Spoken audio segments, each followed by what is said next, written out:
이 자리에 계신 모든 성도 여러분, 지금 우리 각자에게 긴급하게 필요한 게 무엇입니까? 지금 내게 조금만 더 많았으면 좋겠다 하는 것 무엇입니까? 건강입니까? 아니죠. 대부분이 돈일 것입니다. 왜요? 이런저런 환자들, 이런저런 병이 진단되어지는 소식을 들으면 나도 빨리 건강검진을 해봐야 되겠다 싶죠. 좀 더 정밀한 완전한 건강검진을 하고 싶죠.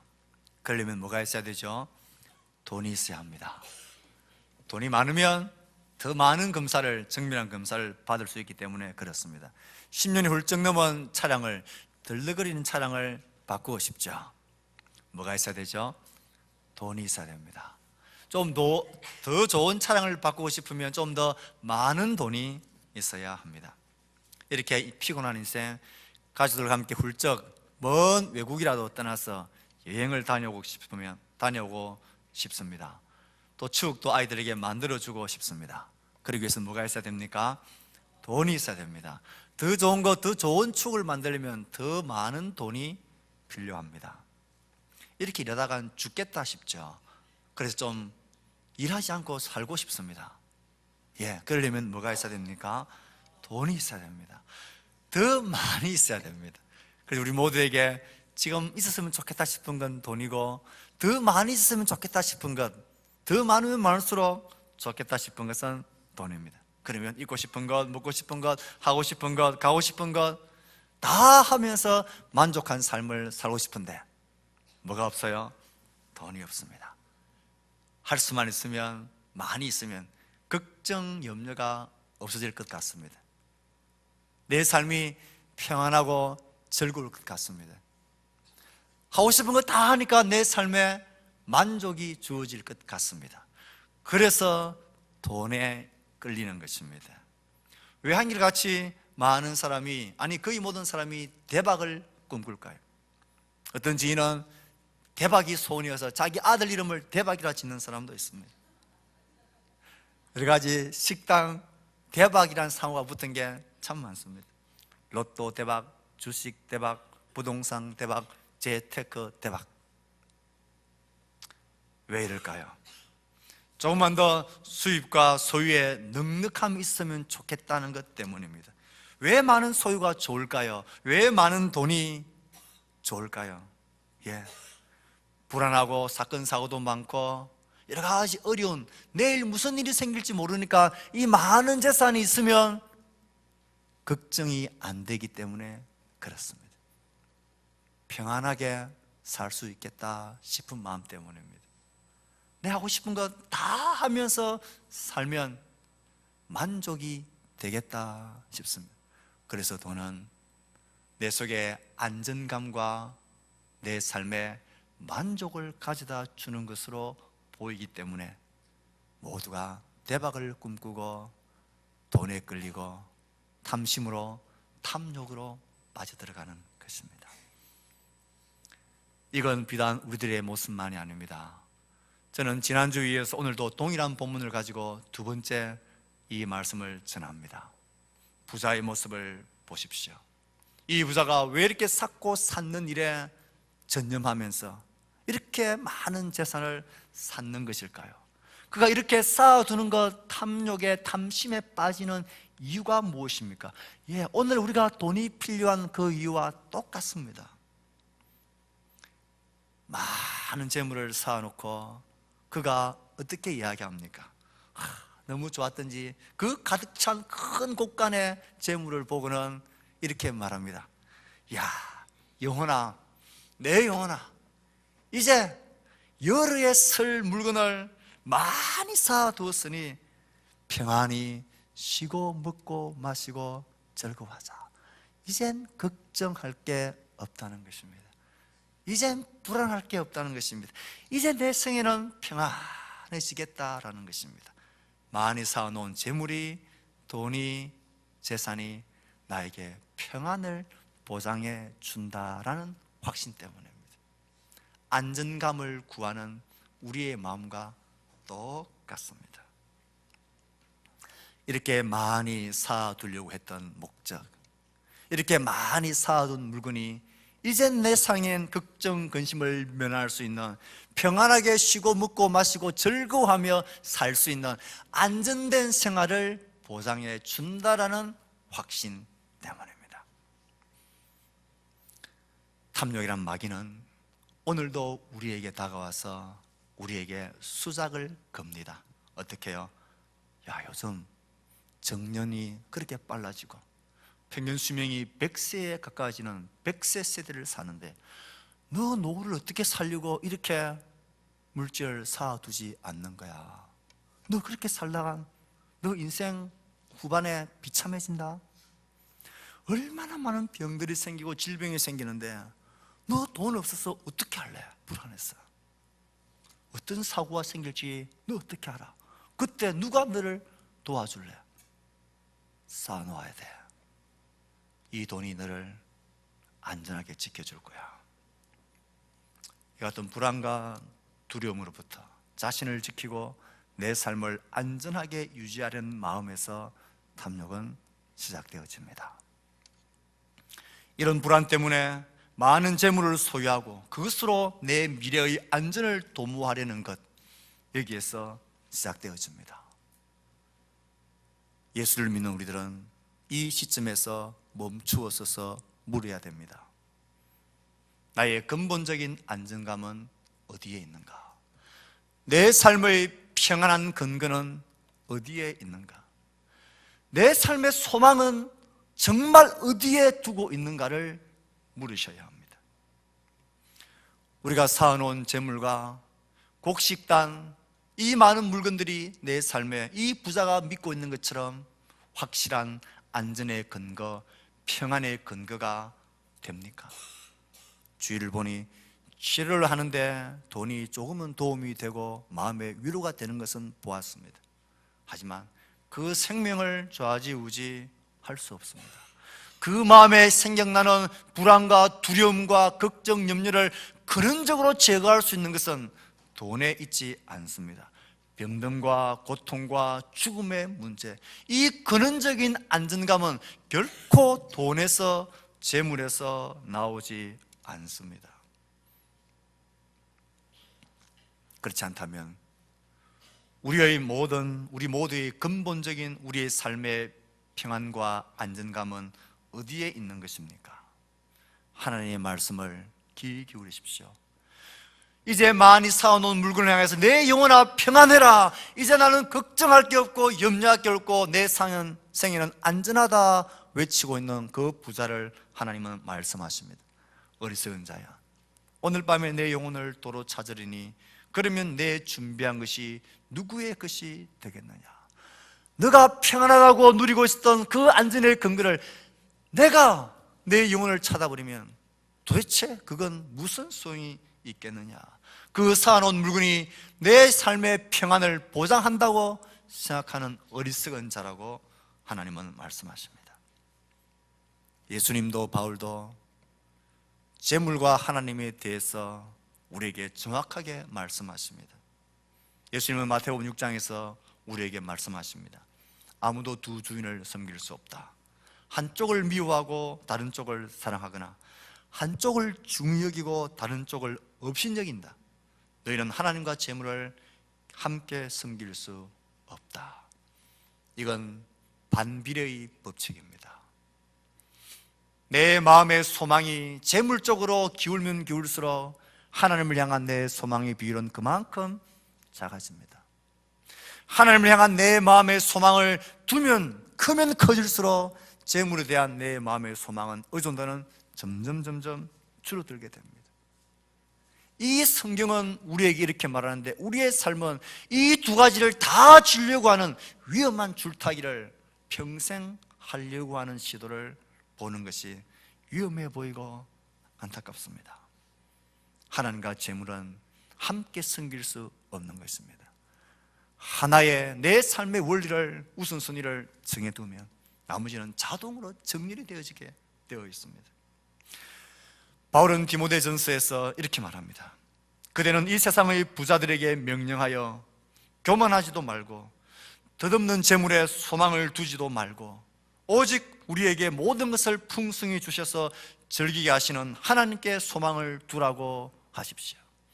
하나님은 성경 말씀을 통하여 재물이 우리에게 소망이 아니라 덧없다, 우리에게 모든 것을 주시고 누리게 하시는 하나님께 소망을 두라 말씀하십니다.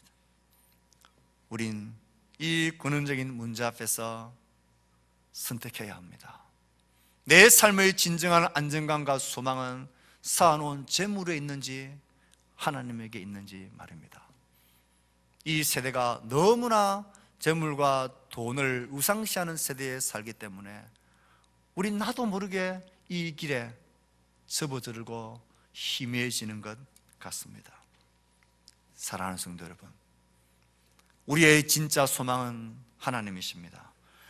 모든 것을 풍성히 주셔서 즐기게 하시는 분은 하나님이십니다. 이 믿음을 근원적으로 새롭게 해야만 안정감을 제공해 줄 수 있다, 평안을 줄 수 있다고 유혹하는 마귀의 탐욕의 유혹을 물리칠 수가 있습니다. 왜 이 부자가 많은 사람들이 탐욕의 유혹에 빠져들어가는 것일까요? 만족을 위해서입니다. 많이 가지고 있으면, 많이 쌓아두면, 내가 하고 싶은 것 먹고 쉬고 누리는 모든 것을 내가 다 해보면 내 삶에 만족이 있겠다라는 생각 때문입니다. 내 속을 채워보겠다라는 시도입니다. 그래서 쌓고 또 쌓아놓는 일에 집착하며 탐욕으로 빠져가는 것입니다. 재미있는 사실은 이렇게 나의 쓸 것을 쌓고 또 쌓아놓는 일에 집착을 보이는 생명은 이 지구상에 유독 사람들밖에 없다는 것입니다. 자연 만물 어느 짐승도 사람처럼 이렇게 쌓아놓는 일에 집착하는 생물은 아무도 없습니다. 유독 사람만이 쌓아놓고 내 삶을 이것으로 만족시켜 보려고 하는 발부둥을 치는 게 이상하지 않습니까? 우리가 흔히 식탐을 가지고 많이 먹는 사람을 보고 뭐라고 놀립니까? 꼭 돼지처럼 먹는다 그러죠. 돼지는 그렇게 식탐을 부리는 동물이 아니라고 합니다. 수의사들이 공통적으로 돼지를 가까이서 지켜본 사람들은 그렇게 말합니다. 그건 편견이다 말합니다. 돼지는 자신에게 정해진 양 위에는 더 이상 과식하는 법이 없는 동물이라고 합니다. 식탐은 인간 쪽이 훨씬 강합니다. 어느 동물도 인간처럼 쌓아놓고 만족을 모르면서 끝까지 쌓으려고 발부둥 치는 그런 존재는 어디에도 없습니다. 이게 사람과 짐승과의 다른 점입니다. 그러면 왜 사람은 이런 쌓아놓는 일에 이렇게 집착하는 것일까요? 이렇게 쌓고 자기를 위하여 해볼 것 다 해보면 뭔가 내 삶에 만족이 있을까 싶은 것입니다. 뭔가 채워지지 않는 내적인 그 결핍을 이런 것들을 통해서 채워보려고 하는 몸부림이 드러나는 것입니다. 그래서 수도사들은 이렇게 말했습니다. 하나님을 떠나 참된 내적 기쁨과 만족을 상실한 인간이 끊임없이 대체물을 찾는 반작용이 탐욕이다. 그래서 이런 탐욕은 사람들에게만 있다라고 말하고 있는 것입니다. 정말 그런 것 같습니다. 크고 화려한 집, 비싼 명품 옷과 가방, 차량, 먹고 소비하고 누리는 모든 것을 다 해봐도 사람은 그것으로 인해서 참 만족을 찾지 못하는 존재입니다. 그래서 수많은 재벌가들, 수많은 유명한 사람들이 돈으로, 쾌락으로, 그리고 마약으로 그것도 만족하지 못하여서 생애를 스스로 끝내는 비참한 현실을 맞이하는 것입니다. 사람은 그런 존재입니다. 하나님이 아니면 채워질 수 없는 내적 공함을 가진 존재인데 이것을 다른 것으로 대체물로 찾아서 채워보려고 하는 이 욕심이 쌓고 쌓는 탐욕으로 빠져가는 것입니다. 마치 갈증이 나서 바닷물을 마시면 더 갈증이 심해져서 죽음에 이르는 것과도 똑같습니다.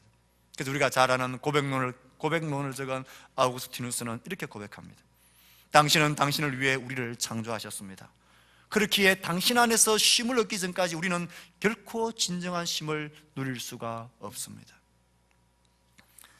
하나님께로 돌아가 물질이 주는 한시적 기쁨과 비교할 수 없는 참된 기쁨을 얻으면 내 속의 근원적인 허전함이 해소되면서 비로소 탐욕에서 벗어나게 됩니다. 더 많은 재물이나 부요와 풍요로움을 누릴 때 만족함과 기쁨이 있는 게 아니라 하나님 안에 있을 때 진정한 만족과 기쁨을 누리는 존재가 사람인 것입니다. 우리의 근본적인 안정과 기쁨은 더듬 물질에 있지 않다, 하나님께 있다. 그래서 우리는 하나님을 신뢰하고 소망을 물질이 아닌 하나님께 두어야 합니다.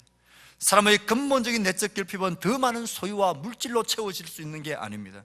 오직 하나님으로만 채워질 수 있습니다.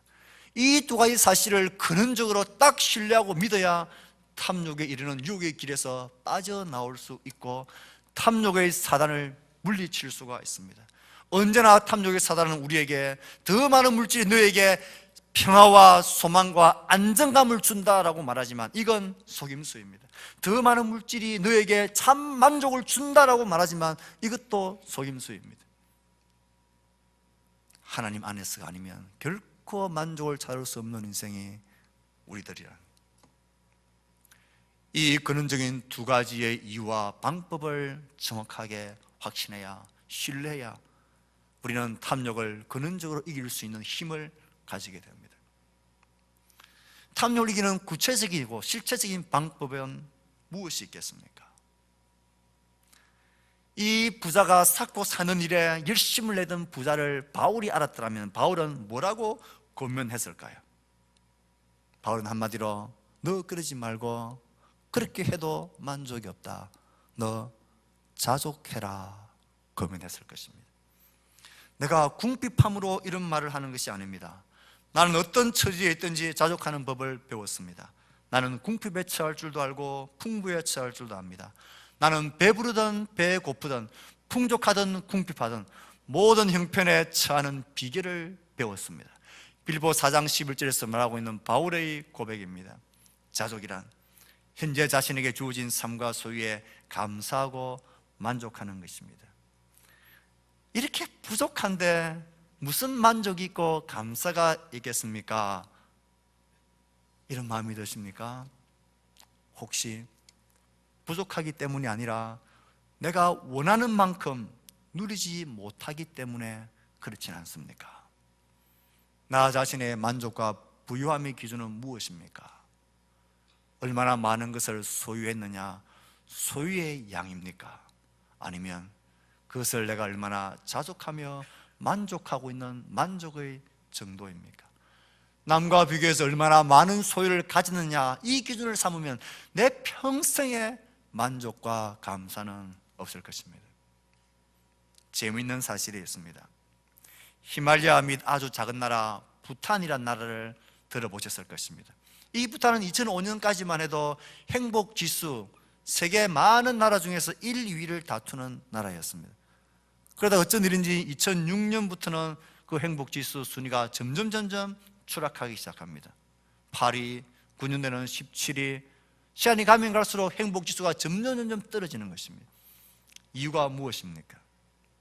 국민소득이 조금씩 증가하면서 집집마다 TV가 보급되고 세상 바깥 소식 정보들을 듣고 보게 됩니다. 그러면서 점점 불만이 늘어나고 불평이 늘어납니다. 한없는 성취욕과 욕구 불만을 채울 수가 없어 불만이 쌓이게 되고 그것은 행복을 멀리 차버리는 불행한 현실을 낳게 됩니다. 확실한 것은 행복은 소유에 많고 적음이 아니라 내 삶의 자족과 만족에 있다는 것입니다. 그럼 이런 마음이 듭니다.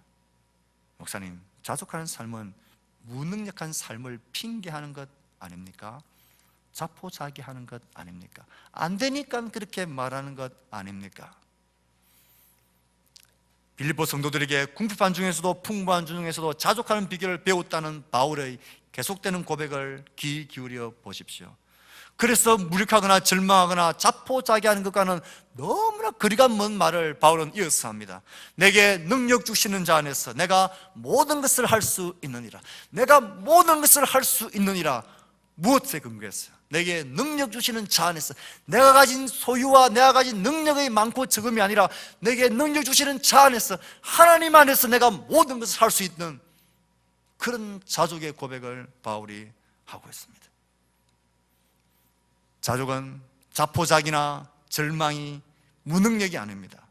단지 그 기준을 내 중심에서 하나님 중심으로 교체하는 것입니다. 능력이 내 소유에 많고 적음, 내 능력의 뛰어남에 있는 것이 아니라 능력 주시는 자 하나님에게 있다는 것입니다. 나의 근본적인 안정감이, 내일에 대한 소망이 나에게 있는 것이 아니라 능력 주시는 자 하나님에게 있다는 것을 믿고 감사하며 하나님 안에서 살아가는 자입니다. 나의 소유, 나의 능력이 내일에 대한 불안과 두려움과 사명을 결정짓는 게 아니라 능력 주시는 자 하나님에게 있음을 믿을 때에 우린 자족하는 비결을 배우게 되고 감사하게 되고 능력 있게 설 수 있는 자들이 되는 것입니다. 이 기준이 내게 있느냐, 이 기준을 하나님에게 두느냐, 큰 차이를 만들어냅니다. 그래서 이 자족하는 자의 삶의 특징은 단순한 삶을 삽니다. 지금까지는 소비를 하든 어떤 일을 결정하든 언제나 기준이 나 자신이기 때문에 이렇게 묻습니다. 내가 이 정도는 할 능력이 내게 있어, 이 정도는 내가 할 수 있어, 이것쯤이야 내가 할 수 있는 힘이, 재정이 내게 있지. 그것이 모든 일의 결정의 기준이었다면, 자족하며 기준을 하나님께 두는 삶은 그 질문이 달라집니다. 이것을 하나님이 기뻐하실까? 이것을 하나님이 원하시는 걸까? 이것이 하나님께서 인정하시는 나의 소비고 삶일까? 기준을 하나님에게로 바꾸는 것입니다. 자족하고 감사하고 기뻐하는 비결은 여기에 있습니다. 우리 모두가 이런 자족하며 감사하는 삶의 비결을 체득하게 되기를 축복합니다. 그래야만 탐욕을 이겨낼 수가 있습니다. 왜 이렇게 자족하는 삶, 단순한 삶을 통하여 절제하는 삶의 목적이 무엇입니까? 그 자체가 목적이라면 그 인생은 구두쇠 같은 인생이, 인색한 인생이 될 것입니다. 하지만 그것 자체가 목적이 아니라 우리는 또 다른 구체적인 탐욕을 이기는 길을 향한 교도부가 되기 때문에 그렇습니다. 자족하는 삶, 절제하는 삶은 탐욕을 이기는 가장 강력한 길인, 방법인 나누어주는 삶을 살기 위해서입니다. 자족하는 삶이 탐욕을 이기는 소극적인 태도라면 나누어주는 삶은 탐욕을 이기는 적극적인 태도입니다. 단순하게 살아가는 삶 자체가 목적이 아니라 나를 향하는 것을 줄이고 떼어서 이웃의 몫으로, 선한 일의 몫으로 떼어놓는 것입니다.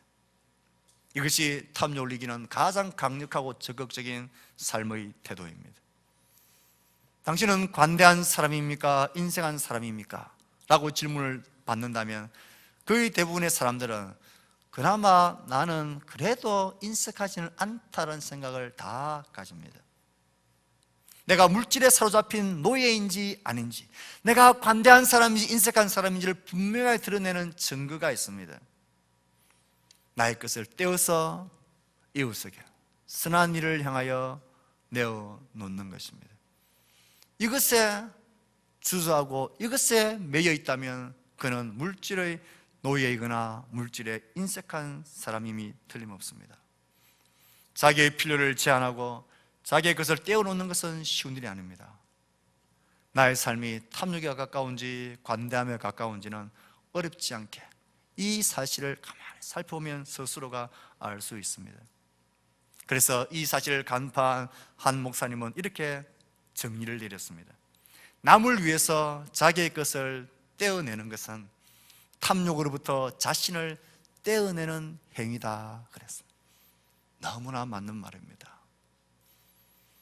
나의 것을 떼어놓는 것은 탐욕에 사로잡혀 있는 나를 그 탐욕에서 뜯어내는 경건하고 거룩한 일인 것입니다. 왜 우리가 나누는 것에 주저하고 이 떼어내는 것을 힘들어 할까요? 오해가 있기 때문에 그렇습니다. 나누는 것은 나의 것을 잃어버리는 것이다 생각하기 때문에 그렇습니다. 하지만 성경은 말합니다. 잃어버리는 것이 아니라 더 풍족하게 얻는 길이라고 하나님은 말씀하십니다. 흩어 구제하여도 더욱 구하게 되는 일이 있나니 과도히 아껴도 가난하게 될 뿐이니라. 구제를 좋아하는 자는 풍족하여질 것이요 남을 윤택하게 하는 자는 자기도 윤택하여지리라. 이게 하나님의 약속이고, 이것이 우리가 믿는 하나님이고, 이것이 하나님이 우리에게 너도 그렇게 살아라고 말씀하시는 하나님 나라 백성의 삶의 원리이자 기준입니다.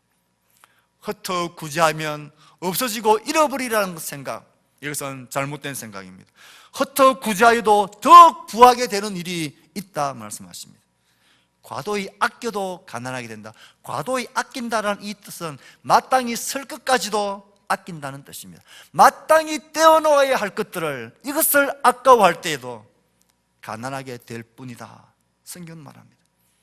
구제를 좋아하는 자는 풍족하여질 것이요 남을 윤택하게 하는 일에 관심 가지는 자는 그의 삶도 윤택해질 것이다. 이게 우리의 하나님의 말씀입니다.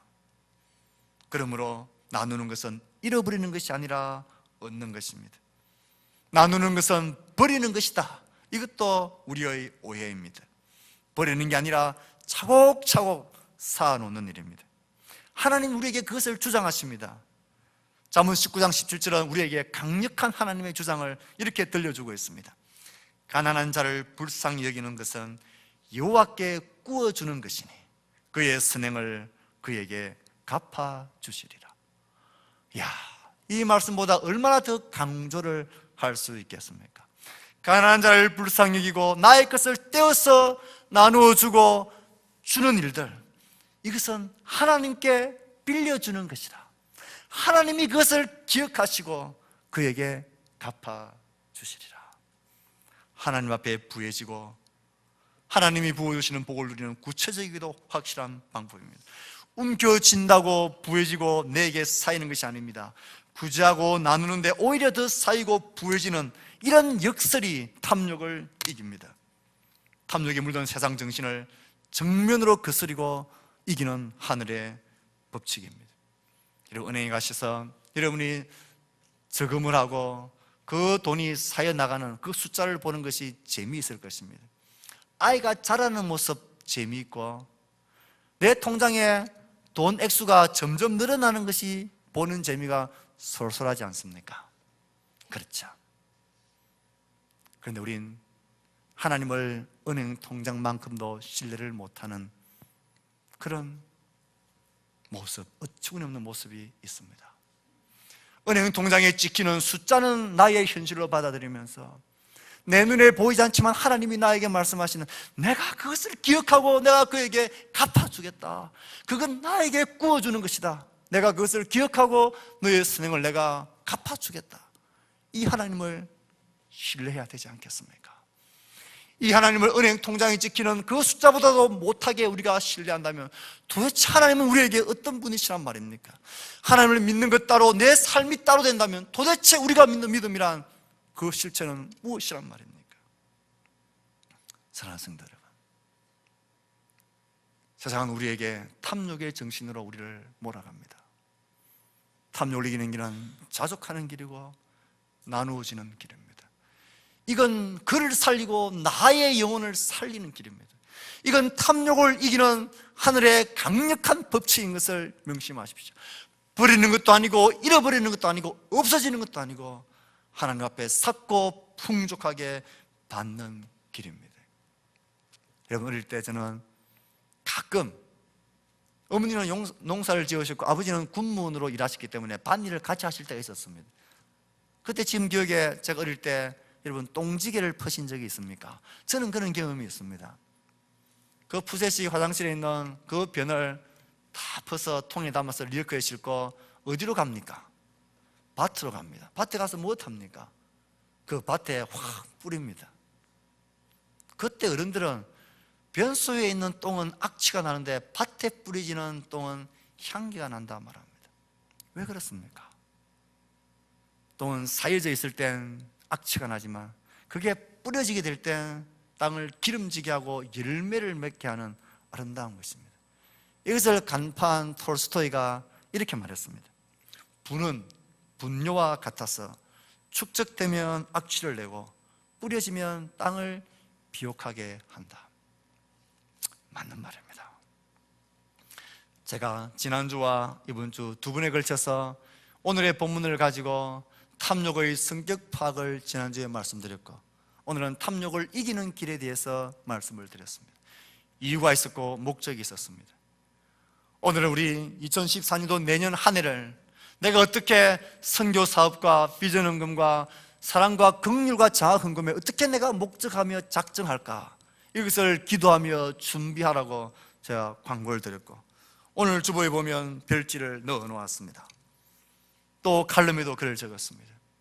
사랑하는 성도 여러분, 이것은 여러분들에게 헌금을 착취해내려는 목사의 이빨림이 아닙니다. 하늘 아버지가 우리들에게 주시는 하나님의 선하신 약속입니다. 그게 안 믿어지거든 억지로라도 실험 삼아서라도 한 해를 해보십시오. 내가 남들과 선한 일을 위하여서 나의 것을 떼어내어서 하나님과 이웃을 향하여 나누어 주었을 때 그것을 하나님이 진짜 기억하시는지, 그것을 하나님이 그의 말씀을 따라서 갚아주시는지를 시험이라도 해보십시오. 하나님은 스스로가 신실하신 분이십니다. 작으면 작은 대로, 많으면 많은 대로 우리의 자녀들에게도 어릴 때부터 이 떼어놓는 이 일은 훈련을 시켜야, 그래 평생에 계속되어야 할 선한 일입니다. 저는 우리 모든 성도들이 하나님의 신뢰를 분명히 하고 탐욕을 이겨나가는 성도들 되기를, 적어도 물질 문제에 있어서 자유로운 하나님의 백성이 되기를, 하나님을 신뢰하고 섬기는 자가 되기를 축복합니다. 말씀을 맺으며 단테의 신곡에 보면 탐욕의 죄로 인해서 고통받고 있는 사람들을 어떻게 묘사하고 있느냐 하면, 그들은 얼굴을 땅에 붙이고 고통을 당하고 있습니다. 얼굴을 땅에 붙여서 하늘을 쳐다보지 못하는 그런 형벌을 당하고 있는 것으로 묘사하고 있습니다. 왜 그렇습니까? 평생을 땅만 쳐다보고 살았기 때문입니다. 평생을 내만 쳐다보고 살았기 때문에 눈을 들어서 하늘과 이웃을 보지 못했던 그런 탐욕에 물든 그 사람들을 향한 경고입니다. 사랑하는 성도 여러분, 저는 우리 온 성도들이 선한 일에 힘을 내기를 바랍니다. 그리고 하나님이 어떻게 우리 가운데 역사하시는지를 경험하고 누리게 되는 우리 성도들 될 수 있기를 진심으로 축복합니다. 그래서 우리 모두가 이 한 해를 지나면서, 야, 하나님이 정말 기억하시고 갚아주시는구나, 하나님이 신기하게도 우리의 생업과 산업 위에 복 주시는구나, 하나님이 복 주실 많은 이유를 엄청나게 만드는 모든 성도들 될 수 있기를 주의 이름으로 축복합니다. 아멘. 이제 잠시 같이 기도합니다.